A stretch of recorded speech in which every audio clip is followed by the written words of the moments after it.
Good morning, ninth class. So in this lecture we are going to discuss why does friction oppose motion. So far we have discussed that friction is going to oppose motion, but we have not discussed the reason why. So why does friction oppose motion? Friction is something that occurs between two different objects. That means friction is always going to occur when two different objects are in contact. Friction cannot occur when a single object is just standing somewhere.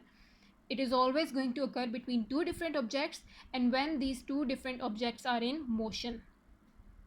So every surface in this universe offers friction. There are no frictionless objects in this universe. Every surface has certain pits and bumps, some hollowed surfaces, some projecting out surfaces, and these surfaces are going to offer friction. So let's consider the example of these two blocks. There is a smaller block which is given here, and this is a bigger block.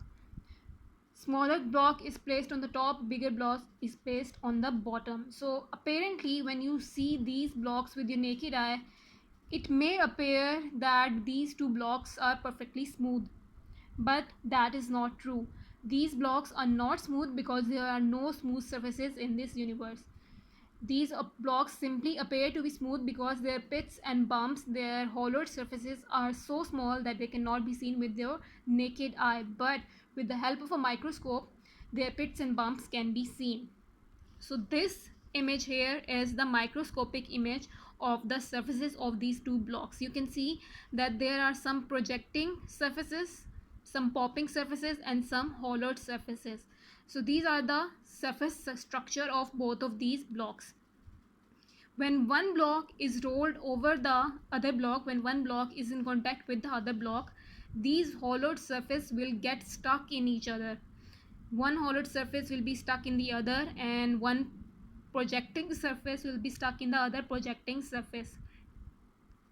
So these are the contact points between the two blocks. These are called cold welds. The contact points between the two surfaces form a sort of cold welds. These cold welds resist the surfaces from sliding over each other.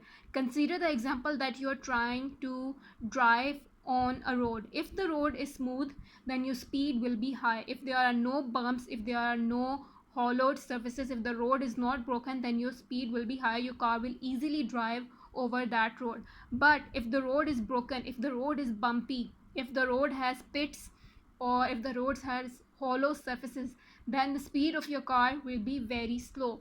Same is the example here. If both of these surfaces are smooth, that means one box can easily be slided over the other box. But in actuality, these surfaces are not smooth. There are certain pits and bumps. They can be small, they can be large, but they are present.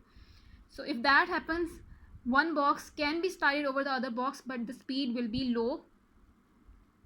Why will the speed be low? Because these cold welds, these hollowed pits and bumps, are going to resist the motion. Another thing here is that friction also depends upon the pressing force. If this weight of the box that is placed above is higher, if the weight of this block is higher, then that means there is going to be greater force of friction.